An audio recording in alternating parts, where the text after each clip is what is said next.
Welcome back to the Deep Dive. Ready to explore something pretty unexpected? Today we're diving into Socrates and creativity. Sounds fascinating. You bet it is.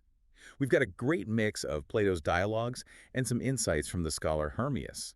So let's unlock some of that Socratic wisdom. Plato's dialogues are really something special, even playful sometimes. Instead of just giving us Socrates' ideas straight up, we see him in these vibrant conversations, challenging everyone and getting to the core of these complex ideas. Right. That's what's so great about Plato. He doesn't just hand you the answers, he makes you think. Exactly. So how does that tie into Socrates' views on creativity? Did he see it as a dialogue too, not just a solo thing? That's a great question. While Plato doesn't have Socrates directly define creativity, we can pick up on clues from how those dialogues play out. For instance, in Phaedrus, Socrates argues that real knowledge is written in the soul. Oh, interesting. It suggests that maybe creativity comes from somewhere deeper than just skills you learn. So it's not just about mastering a technique like painting or sculpting, Yeah. but about tapping into some kind of inner wisdom or inspiration. You got it. And Hermias, in his analysis of Phaedrus, connects this idea to how Socrates talks about different levels of love. Hold on, love. What does that have to do with creativity? We'll think about it more as like climbing towards beauty. Socrates describes this journey. It starts with appreciating physical beauty, then it moves to the beauty of the soul, and finally it reaches the beautiful itself. Okay, now that's getting a little abstract. What exactly is the beautiful itself? It's like this idea of perfect beauty, something that goes beyond the limits of the physical world. Hermias argues that this journey towards the beautiful itself is kind of like the creative process itself. You start with inspiration from the outside world, but then you dig deeper. You're looking for a truth that's more profound and universal. So creativity isn't just about making something new or pretty. It's about uncovering this deeper truth and showing it in a way that connects with people's souls. Exactly. And that's where the famous Socratic method comes into play, all that questioning. Right. He was famous for poking holes in arguments, making people question everything. How does that fit in with creativity? Imagine it as mental decluttering.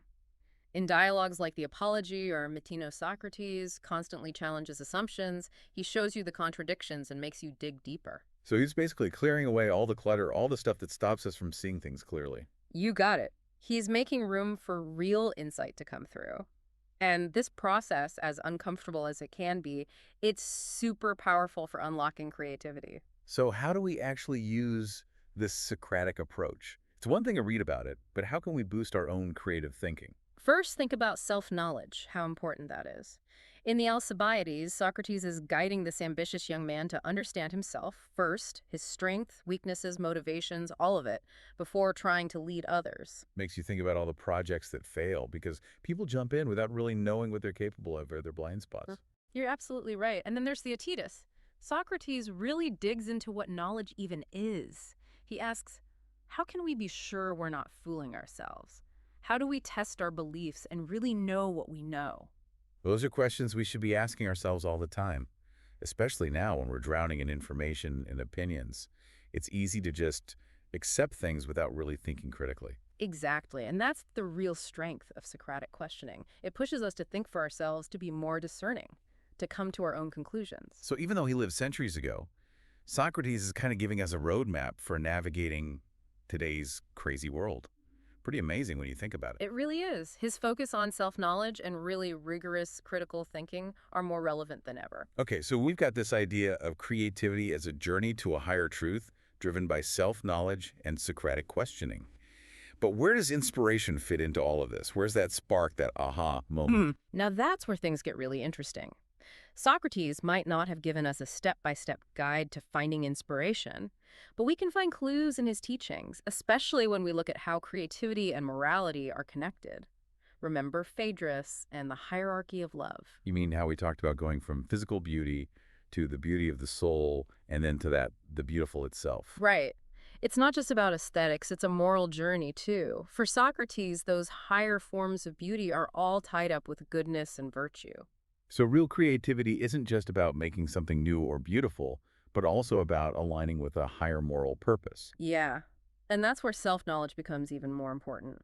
In Charmides, Socrates says that without knowing ourselves, our values, our weaknesses, we can't really understand or embody those higher ideals. So you can make something innovative and beautiful, Mm. but if it's not grounded in strong moral principles, it might end up being harmful or meaningless.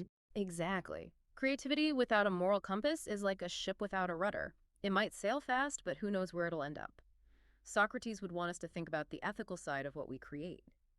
That's a powerful thought. So it's not just about asking, can I make this?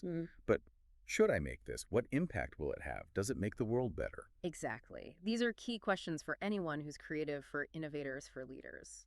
Socrates, with his constant search for truth and virtue, gives us a great model for how to bring morality into the creative process.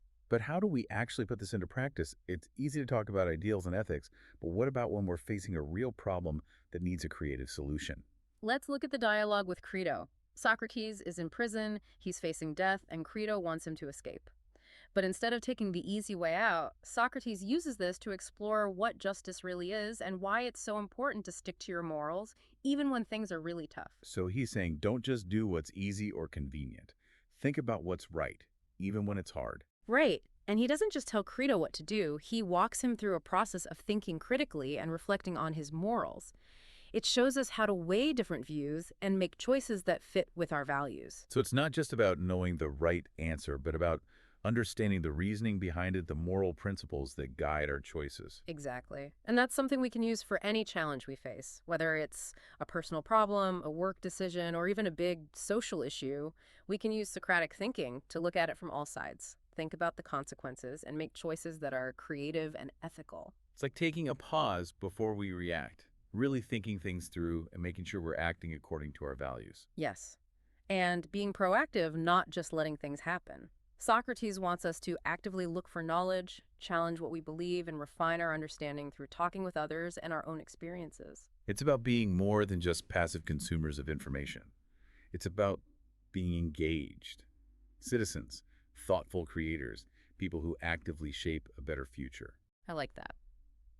Now, we've been talking about self-knowledge, critical thinking, and moral reasoning, but there's this other fascinating side to creativity that's often hard to grasp: inspiration. That sudden flash of insight, the aha moment that seems to come out of nowhere.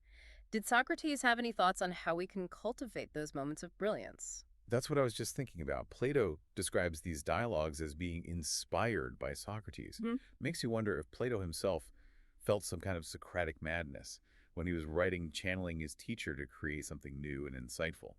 That's a great point. And it makes us wonder how we can tap into those deeper sources of inspiration. Socrates might not have given us a clear method, but his teachings do offer some clues. Remember in Melitino the idea that learning is actually a form of remembering. Right. He says that we don't really learn new things, but remember knowledge our souls already have from a past life. And if we think about that in terms of creativity, it suggests that maybe inspiration isn't just about being clever, it's about connecting to a huge shared pool of knowledge and insight that's bigger than us. Wow. So it's like we're all connected to this network of ideas, and creativity is about tuning into the right frequency. I love that. That really captures it. And it goes back to Socrates' idea that true knowledge isn't something we own, it's something we're part of. That's mind-blowing. Yeah. So if creativity is about tapping into this collective wisdom, Mm. how do we do that? How do we open ourselves up to those moments of inspiration? That's where the power of Socratic questioning and self-reflection come in. Remember how we talked about mental decluttering? By getting rid of our preconceived notions, challenging our assumptions, and getting a deeper understanding of ourselves and the world, we might be making space for those aha moments to happen. So the more we know about ourselves and the more open we are to new ideas, Mhm. the more likely we are to have these flashes of insight. Exactly. And there's something else at play here. Remember our talk about the beautiful itself and how real creativity is about a journey towards a higher truth? What if that journey also means letting go and surrendering to something bigger than ourselves? Are you talking about divine inspiration? Yes. In Phaedra, Socrates talks about a kind of divine madness, a state of frenzy or ecstasy that lets poets go beyond normal thinking and connect with a higher realm of truth and beauty. That sounds pretty intense. Are you saying that sometimes to be creative, you have to let go of control and surrender to something you don't fully understand? It's an interesting thought, isn't it? Maybe the biggest creative breakthroughs happen when we combine our hard work with a willingness to embrace the unknown, to let ourselves be guided by something greater than our own limited view. So it's about finding that balance between structure and spontaneity, between the rational mind and the intuitive heart. You got it. And that balance is different for everyone. There's no single formula for unlocking inspiration. But Socrates, through his own life and his constant questioning, reminds us that the journey itself is both the challenge and the reward. By embracing self discovery, critical thinking, and being open to the unknown, we open ourselves up to the amazing power of creative inspiration. We've been on this amazing journey with Socrates, seeing how his ideas about self-knowledge, critical thinking, and even morality can spark creativity. Hmm. But how can we actually use all this wisdom in our everyday lives? It feels kind of overwhelming. Yeah, it's true. Living by these ideas can be a lifelong process. But even small changes can make a difference. Remember how Socrates believed learning is like remembering? So, what if we saw each day as a chance to recollect our own creative potential? I like that. Instead of thinking we have to go out and find creativity or get it, it's about remembering something that's already inside us. Right. And we can use Socratic questioning to help us do that. Instead of just accepting things as they are, we can start asking why more often. Why do we believe what we believe? Why do things work the way they do? Why is this problem so hard to solve? Those why questions can be powerful. They force us to look deeper than the surface and get to the root of things. It's like we're training our minds to be more curious and to analyze things better. And that's the basis of creative problem solving. When we start asking why, we naturally start searching for new answers, new ways of doing things, new perspectives. Like that saying, the only stupid question is the one you don't ask. Hmm. By being curious and asking those why questions, we open ourselves up to so many possibilities. Exactly. And remember, Socrates wasn't just about asking questions, he was also about finding truth and living a good life. So, how can we bring those values into our creative work? That takes us back to aligning our creativity with a bigger purpose. It's not just about what we make, but why we make it and what effect it has on the world. Exactly. So, when you're facing a challenge or working on something, ask yourself, does this really mean something? Does it match my values? Does it make the world a bit better? Those are tough questions, but important ones if we want to use our creative energy for good. Absolutely. And remember, the journey is as important as the destination. Enjoy the process of discovering yourself, challenge what you think you know, and don't be scared to mess up along the way. It's all about learning and growing, both as creative people and as human beings. Mhm. So as we wrap up our deep dive into Socrates and creativity, what's the one thing you want our listeners to take away? I'd say embrace that Socratic spirit of questioning in both your creative work and your life. Ask questions, challenge assumptions, search for truth, and never stop learning. When you do that, you unlock not only your creativity, but also the potential for a more fulfilling and meaningful life. That's a great message to end on. So to everyone listening, keep that Socratic spirit alive. Keep questioning, keep creating, and keep diving deep.